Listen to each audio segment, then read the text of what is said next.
Good morning, loves. If you're watching this on Sunday, the time changed last night. I wonder how that's made your day feel different today. We are now 4 weeks into Lent. It's hard to believe that, isn't it? I wonder how the praying is going. I wonder how the fasting is going. I wonder what's been easy about trying these practices. I wonder what's been really hard. Today I want to talk about the third practice we do in Lent, and that one is called sharing or caring or giving. And Lent's a time when we share what we have with others. We don't always focus on it, but we really are blessed with many gifts. And even though we don't always feel like sharing, we all have things we can share. We all have plenty to give. God calls us together to live as a community and to share what we have with others. You may be wondering, what do I have to share? But you have smiles that you can share that change the way a day goes for somebody. You have words that can build each other up. You have amazing talents and skills. And you may even have extras of things that you could pass on to others. Sharing helps us to remember all good things come from God. And when we share, God blesses what we have and does greater things than we could ever do on our own. I wonder, how can we give what we have to bless others? I wonder what you could share with others this week. I wonder if there's something that you are hesitant to share with others. Will you pray with me? Gracious and loving God, during the season of Lent, help us to think about the needs of others.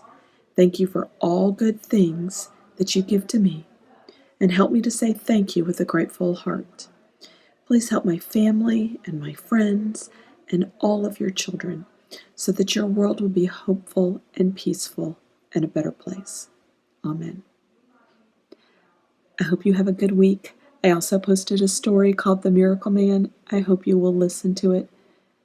See you next week. Bye-bye. Miracle Man, The Story of Jesus by John Hendricks.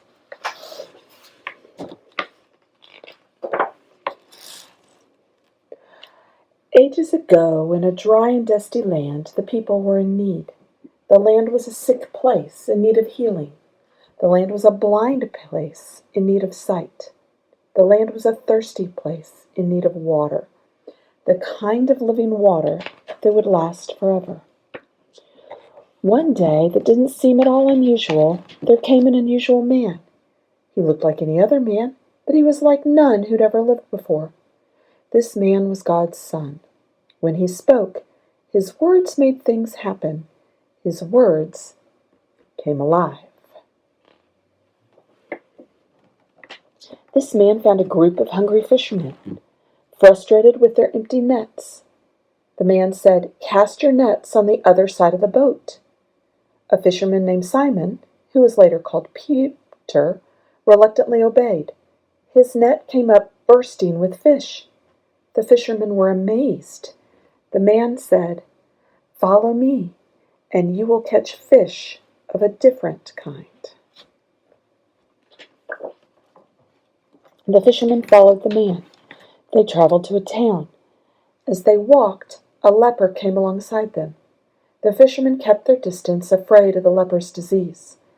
But not the man. Instead, he touched the leper on the face and tenderly put his arms around the sick man's shoulders. The leper knelt and said, "I know you can cleanse me if you are willing." The man was still for a moment and then said, "I am. Be clean."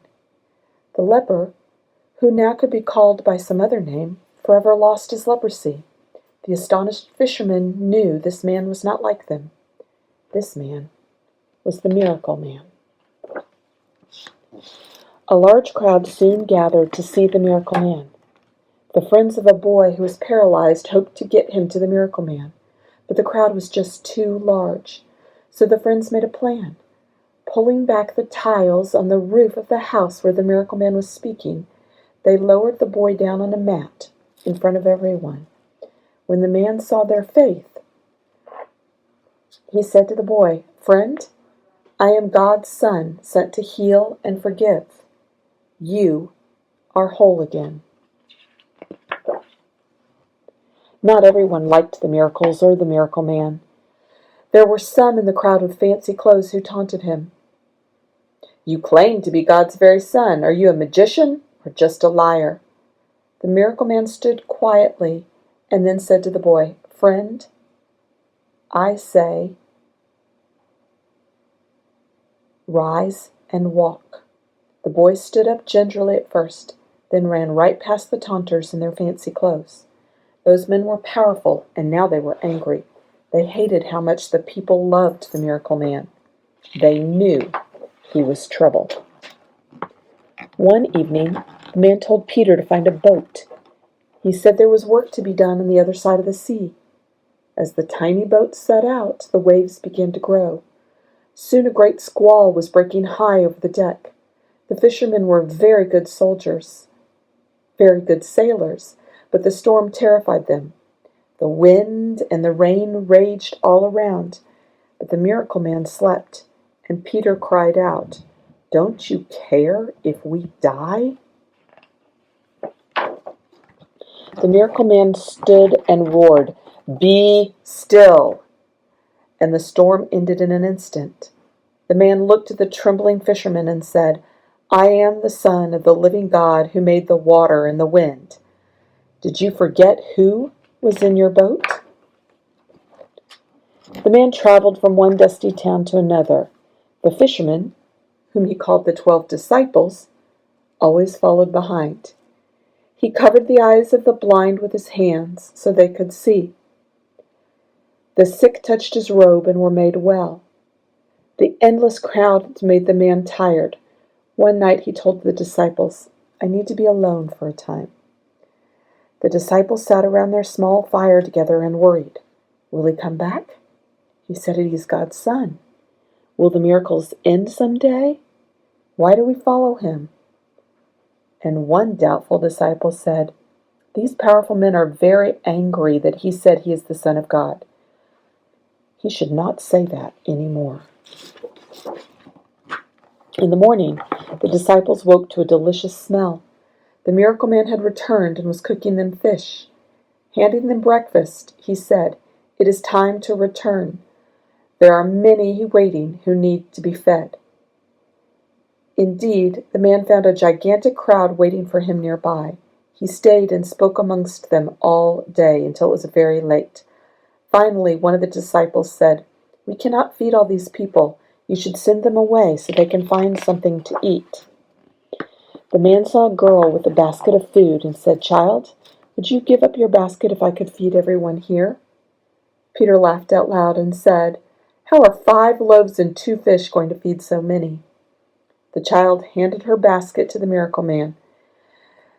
The man gave thanks and broke the loaves of fish and gave some to each disciple to pass out to the crowd.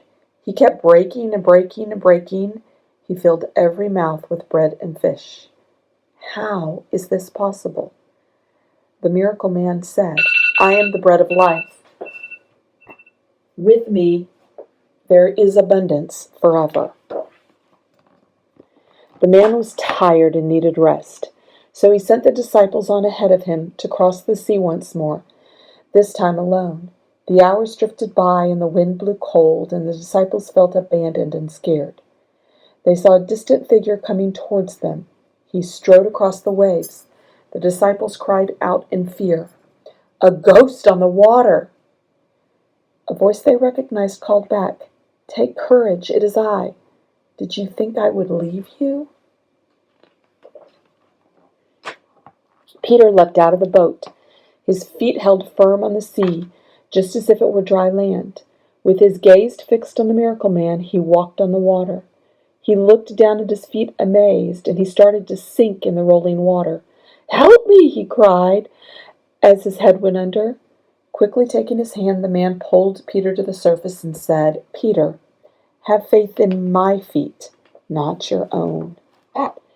After their journey, the man called the disciples together for a meal.